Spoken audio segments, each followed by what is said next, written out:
Vulnerability can be a truth serum and can reveal certain layers of your story without you even knowing it. However, the question is, are you willing to be that vulnerable and susceptible and putting your story out there to reveal who you truly are? Tommy Dahlborg is a 24-year-old mental health advocate who has been struggling with anxiety all of his life, and it wasn't until he sought professional help he really understood who his inner self was. He joined me this week to discuss his mental health journey, his inspirational story, and his love of sports.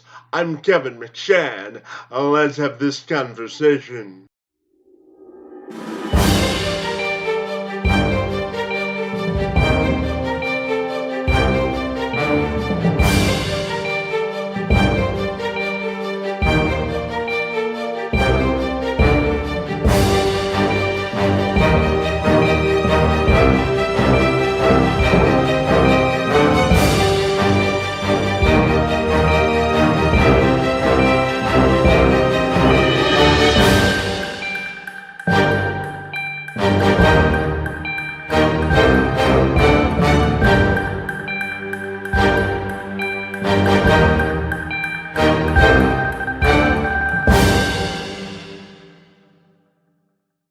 Dahlberg revealed some very intimate details about his battle and journey with anxiety to get our conversation off to a compelling start. I would love to. Yes. So, first off, I'll say that I've lived with anxiety for as long as I can remember. And it wasn't until I was in seventh grade. So, I think that makes me 12 or 13 years old, maybe. And that was the first time I had a conversation with somebody and mentioned to this person who's very close to me, hey, I think I'm anxious. And incredibly well intentioned, this person responded by saying, "Hey Tommy, don't worry about it. It's all in your head." Which, if you've ever been anxious, if you've ever struggled with anxiety, yeah, it is all in my head. That's kind of the problem, right? So from that day forward, I continued to struggle with anxiety through the rest of my junior high, high school, and college years. And it wasn't until senior year in college, I got to this point where I was in this toxic relationship, and every single day, all day, my anxiety would be so bad that my hands and my arms would be trembling constantly. And so eventually I was suffering so bad, I started talking to this girl who I was dating. And despite it being a toxic relationship, I look back on it as a true blessing because after sharing a little bit about how I was feeling, she said to me that she had actually sought out professional help for her own anxiety in the past. And so her saying that almost gave me permission, in a sense, to go and seek out professional help myself. And so that's when I saw a psychiatrist for the first time, was my senior year in college. And that's when I really started learning more about what my brain was doing for personally based on past experiences, but then also from an evolutionary perspective, and really started giving me momentum towards just learning more, learning how to cope in a healthy way with the anxiety I have. Um, and that's brought me to this day of doing the stuff I'm doing with the podcast and just trying to help. Yeah, and I'm wondering if you can also tell me about the power of vulnerability, because I know that's a big part of your message and sort of being vulnerable and sharing your own personal story. Yeah, you're so right, Kevin. That's a great question too. So going back to the story that I just shared, if my ex-girlfriend, if my girlfriend at that time in my life hadn't shared with me that she had seen a professional, there's a good chance that I never would have sought out professional help for my anxiety. And so it was her opening up her heart in order to share that with me that I was able to go and pursue that, which has led me in the direction of my life now, where I've continued to be on this healing process, and I'm in a position to help people myself and relate to people. And I truly believe that vulnerability is so important, because without it, we can't truly allow people into our hearts. We can't really be seen for who we are.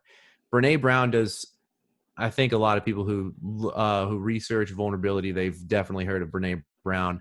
She has this awesome quote that I would butcher if I even tried to say it, but the idea is that people are constantly searching for belonging. Everybody wants to belong somewhere. And often what we do is we put a mask on in order to orient ourselves to the people around us, to become whatever we think other people want us to be. And that's actually not belonging. That is just fitting in. It's with vulnerability, with sharing your heart and taking that mask off, that we can truly belong, which I really believe is what every human is really craving, is belongingness and human connection. Yeah, and for anyone watching this, what would be your message to anyone suffering with anxiety and trying to overcome obstacles? Because I know that you have a unique perspective in that arena as well. Absolutely. Yeah. So the first thing that I always encourage people to do is to find someone that they love and trust and talk to them. You don't need to spill your guts and tell them everything that's bothering you all at once, but just having that first conversation, opening up, sharing your heart, whatever those challenges are for you, with someone who you love and trust and who loves and trusts you, that's huge. That's immediately opening yourself up to that connection that I was just talking about, and will be a conversation starter, so you can get to the depths, the roots of whatever it is that's been challenging you. And I also want to recognize that there are people out there who don't have a great relationship with, maybe they don't have great friends in their life right now. Maybe they don't have a great relationship with their parents or siblings or anybody. That's definitely a situation people are in right now. And for those, I would really say to go and seek out some professional help, especially if whatever is bugging you, the anxiety. I have OCD, which is really creates intense amounts of anxiety. If it's debilitating, if it's causing you to not go throughout your day-to-day life and achieve the things you want to achieve, see the people you want to see, definitely seek out professional help, because they're paid to help you and they'll listen to you. Nobody turns down a paycheck if you're willing to give the money, right? Absolutely, Kevin. I think you nailed it. So I'm also curious to know, now that you're sort of on the other side of your fight and helping other people, what's the best part about living life for you, and now that you're on the other side of this journey? Another great question. So I would say, while being on the other side of this journey, in a sense, I'm still in the midst of learning, growing, healing every single day. It's a lifelong process for sure. And the things that bring me the most happiness at being on this side of things, being in the position I'm in, is having enough knowledge to be able to impact and help people, but not knowing nearly enough that I constantly get to learn more and more about the brain, about my own brain, about why I think the way I do, why other people's brains function the way they do. And I would also top that all off with the number one thing that brings me the most happiness is my newfound skill, you could say, of being vulnerable with people that I trust and really being able to build those relationships and really feel like I belong. I'll give you a little example too from just the other day. So I had a difficult conversation with my girlfriend the other day. And often when you're in a relationship, when you're anxious to have a conversation is often when that conversation needs to be had, but it's so scary to initiate it and to be in the midst of it. And so I knew it was important to get these things off my chest. And so we had this conversation, and I'm blessed because she's wonderful and she just listened to what I had to say, listened to how I felt, and just showed me complete and utter empathy, and was truly there with me in those moments and understood where I was coming from. And so what was so cool about that is, in the past, when I was less mature, when I was in relationships where I didn't know about the importance of being vulnerable, I would hide those things and it would create distance between us. It would be the opposite of creating that belonging that we all want. But in this situation, with my newfound knowledge, the experiences I've gone through that have shaped me to be who I am today, I had this conversation with her. She reacted in such a loving way. And I felt even more connected, even closer to her than I did before any of these things had ever bothered me. So hopefully that answers your question. Yeah, fantastic. And I'm also want to circle back to the importance of uh, being vulnerable and being open-minded to expressing yourself, because I think it's very important to communicate your feelings and sort of determining what your love language is, so to speak, whether it be communication, whether it be talking things out, or just having a listening ear. So I'm wondering if you could just provide a little bit more about the importance of being vulnerable for anyone who may be frightened a little bit to share their story. Absolutely. And if the listeners out there are frightened to share their story, that's okay because everybody is. I am to this day. I get nervous before coming on this show. I was a little nervous about coming on, right? I had a little bit of anxiety. But I got to say, it took me, so I'm 24 years old now. And it took me 24 years of learning about myself, going through whatever experiences I had, learning about the brain, seeking out professional help to get to this point of being more comfortable with sharing my story, with having that knowledge of the importance of vulnerability. And so, to those who are nervous about it out there, who maybe aren't ready, I would say to them, that's okay.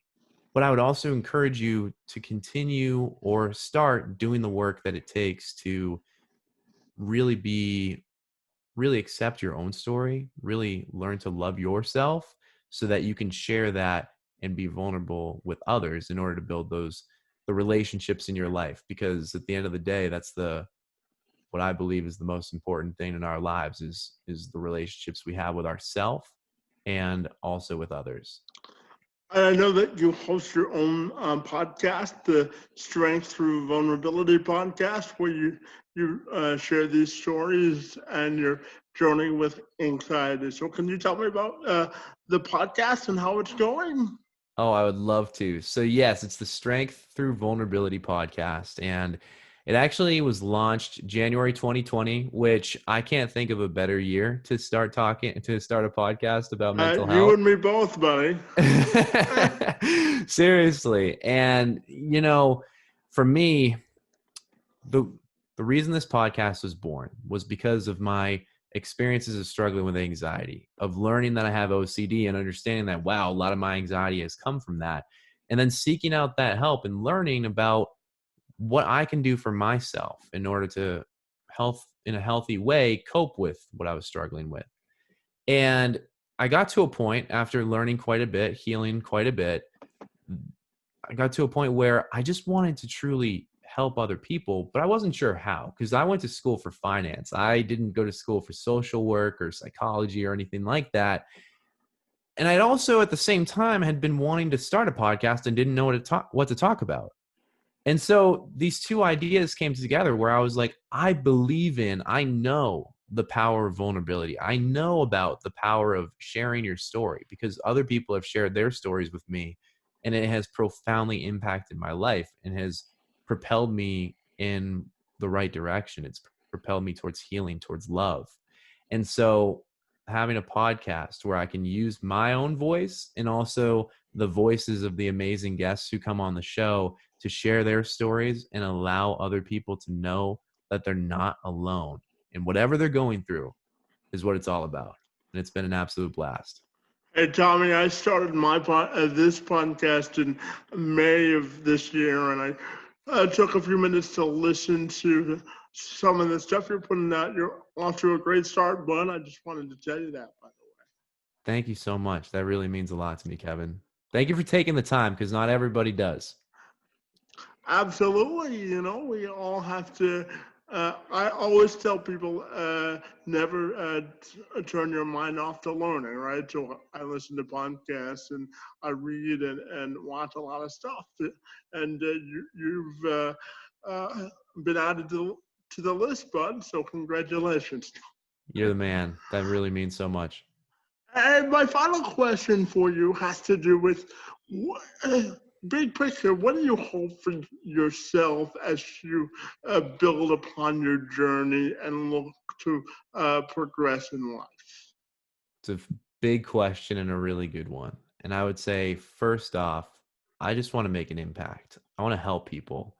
And whether it's with my podcast, with personal relationships, with an Instagram post, whatever it is, even if it's one person that sees it and it maybe saves their life or just leads them on this path of self discovery, of seeking out professional help, that's what really matters to me at my core.